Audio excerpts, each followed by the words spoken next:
Good morning to all of you. This is Nagma, your educator and student. I hope all you are fit and fine at your places. Welcome to our channel, YouTube channel. So, student, हमने chapter number 8 discussion कर रहे थे जिसमें हमने अपना functions of muscles and properties of muscles define किया था in the last video. Now today we are going to start functions and structure of the respiratory system and circulatory system. Okay, so the respiratory system may be defined as the organ and tissue through which air passed into and out of the body to allow the necessary gas exchange to take place. हमारी body में respiratory system हमारे एक ऐसे organ और tissue की तरह consider किया जाता है जो हमारे एयर को पासेज के लिए हेल्पफुल होता है out inside and outside the body. Okay, जो गैसेस एक्सचेंज में हमारे काम करता है. Respiratory system is a system of respiratory passages. Okay, lungs and respiratory muscles of human body. अगर हम रेस्पिरेटरी सिस्टम को डिफाइन करें तो हम इसमें लंग्स एंड रेस्पिरेटरी मसल्स को डिफाइन कर सकते हैं. हमारा जो हमारा हेल्पफुल होता है किस चीज़ की प्रोसेस के लिए, हमारे रेस्पिरेटरी पैसेजेस की प्रोसेस के लिए. It is responsible for exchanges of gases between the human body and the surroundings.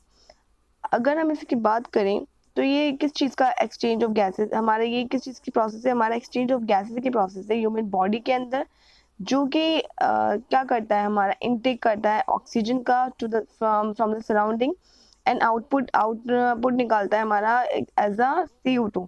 Okay, in the process of gas exchange of gases in the process of exchange of gases human body gains oxygen and gets rid of carbon dioxide. हमें बहुत अच्छे से मालूम है that in हमारे जो उसकी process होती है रेस्पिरेटरी पैसेजेस की प्रोसेस होती है, गैस एक्सचेंज की प्रोसेस होती है. इसमें हमारी ह्यूमन बॉडी जो हम कोई भी लिविंग ऑर्गेनिजम्स हो हमारा O2 का इंटेक करता है ना, CO2 को बाहर निकालता है. Okay, as a waste product of the body. Other gases of the atmosphere have no significant role in human respiratory system. जितनी भी हमारे सराउंडिंग में बहुत सारी गैसेस मिलती हैं उनका कोई रोल नहीं है, हमारे रेस्पिरेटरी सिस्टम से कोई उनका ताल्लुक नहीं है. It is extremely important for human body because the process of respiration cannot be stopped even for a few seconds. ये हमारे लिए इतना ज़्यादा इम्पॉर्टेंट है क्योंकि हम रेस्पिरेशन की जो प्रोसेस है वो एक सेकेंड के लिए भी स्टॉप नहीं कर सकते. Okay, it is extremely important. If the process of the respiration is stopped even for a minute or two, the condition will become serious and will ultimately end in death. अगर हम इसको रोकने की कोशिश करें, इस प्रोसेस को रोकने की कोशिश करें, तो ये बहुत सीवियर कंडीशन में कंसिडर हो जाएगा हमारा.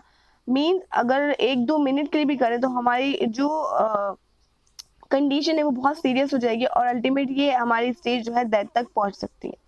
The respiratory system comprises of nose, throat, larynx, trachea, bronchi and lungs. इसमें जो हमारे पूरा रेस्पिरेटरी सिस्टम मिलकर बनाते हैं हमारा, उसमें हमारी फर्स्ट नोज आता है, थ्रोट आता है, लैरिंग्स आता है, ट्रैकिया आता है, ब्रोंका आता है एंड लंग्स आता है. Okay, so let us discuss about this parts of the respiratory system. हम डिस्कस करते हैं इन रेस्पिरेटरी सिस्टम के पार्ट्स के बारे में. First we have the nose. Nose is a basic framework of bone and cartilage attached to muscle and the other outer skin lined with the mucous membrane. जो हमारी knows होती है वो एक तरीके का ऐसा फ्रेमवर्क होता है जो हमारा बोन एंड कार्टिलेज से बोन एंड कार्टिलेज का होता है बना हुआ and attach to the muscle से अटैच हुआ हमारे आउटर स्किन से विद म्यूकस मेम्ब्रेन. इसके अंदर क्या है, म्यूकस मेम्ब्रेन भी प्रेजेंट होती है. The internal structure of nose is connected to the pharynx by 2 opening called internal nostril. जो 2 नॉस्ट्रल दिख रहे हैं आपको, ये फेरिंग्स से कनेक्टेड होते हैं हमारे. Now second we have the pharynx. Pharynx shaped like a funnel. हमारा जो फेरिंग्स होता है वो एक फनल शेप्ड में होता है. First portion of pharynx is known as nasopharynx. जो फर्स्ट पोर्शन होता है हमारा फेरिंग्स का उसको नेसोफेरिंग्स बोलते हैं. The middle portion as oropharynx. जो हमारा मिडिल वाला पोर्शन होता है उसको ओरोफेरिंग्स बोलते हैं. And the lowest portion as laryngopharynx. जो हमारा लोवेस्ट पोर्शन होता है उसको हम लेरिंजोफेरिंग्स बोलते हैं. Now we have larynx. The structure of ligaments. ये लिगामेंट्स का स्ट्रक्चर होता है हमारा muscle and cartilage. Okay, in the larynx control the tension in the cords. जो हमारे कॉर्ड्स की टेंशन होती है उन्हें कंट्रोल करके रखता है. Epiglottis is a piece of elastic cartilage which is situated at the base of tongue and is joint. जो हमारा एपिग्लॉटिस होता है वो हमारा इलास्टिक कार्टिलेज का एक पीस ऑफ जो होता है जो हमारा सिचुएट होता है कहाँ पर, टंग एंड हमारा अगर हम इंटरनली बात करें, इसको ज्वाइन करके रखता है. While a flap of cartilage can move freely, हमारा जो फ्लैप होता है कार्टिलेज का फ्रीली मूव कर सकता है. Now we have trachea. Trachea को हम विंड पाइप भी बोलते हैं. अप्रोक्सीमेटली हमारा 10 सेंटीमीटर लॉन्ग होता है. Trachea is also known as a windpipe. Its walls are supported by incomplete cartilage rings which provide support but as also flexibility. ये की जो वॉल्स होते हैं वो सपोर्ट प्रोवाइड करते हैं. कहाँ से? हमारे रिंग लाइक स्ट्रक्चर होते हैं इसके अंदर जिसको सपोर्ट प्रोवाइड करते हैं. इसमें फ्लेक्सिबिलिटी भी होती है. Inner walls of trachea are covered with mucosal lining. जो हमारी इनर वॉल होती है ट्राइकिया की वो म्यूकोसल लाइनिंग से कवर अप होती है. The trachea then divides into the left and right bronchus. जो हमारी ट्राइकिया होती है वो दो लेफ्ट एंड राइट ब्रोंकस में डिवाइड होती है. Now we have bronchi. Trachea divides into left and right bronchi which are similar in structure to the trachea and lead into left and right lung respectively. जो हमारे trachea होते हैं वो left and right bronchi में divide होते हैं. हमारे similar इनके जो स्ट्रक्चर हमारे होते हैं ट्रैकिया के वो क्या बनाते हैं हमारे बनाते हैं left and right lung. The bronchi then branch into secondary bronchi. जो हमारी ब्रोंकाई से ब्रांच निकलेगी वो हमारी सेकेंडरी ब्रोंकाई बनाती है. Then tertiary bronchi and the process of branching continuous. और देखिए से ये जो ब्रांचिंग की first secondary primary secondary tertiary की ब्रांचेस चलती रहती हैं. It is further divided into bronchioles branch into respiratory bronchioles. हमारे आखिर में ये क्या बना लेता है हमारा respiratory bronchioles में कन्वर्ट हो जाता है and then into alveolar ducts and then हमारे alveolar ducts में and finally into the alveolar sac and the alveoli. और finally हमारा alveolar sac में के बाद change होने के बाद alveoli में change हो जाता है. Now lungs.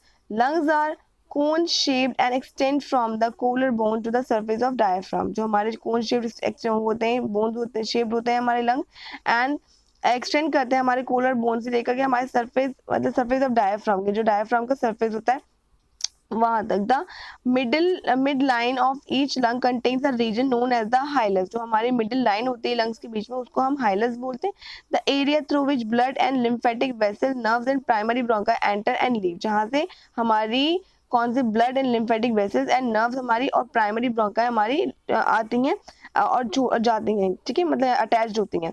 Each lung is divided into lobes, three in the right lungs and two in the left. हमारे जो lungs होते हैं वो lobes में divide होते हैं. हमारे 3 जो divide lobes होते हैं हमारे right lungs में present होते हैं and 2 lobes जो होते हैं हमारे left lung में present होते हैं. Within which there are smaller division known as lobules. जहाँ पर smaller division दिखाई देता है हमारे जिसको हम lobules बोलते हैं. Okay. So today we are done with this video, and in the next video we will start from the functions of respiratory system. So till then just take care of yourself and just watch the video. If you have any query, any doubt, just comment in the comment section. Thank you so much students.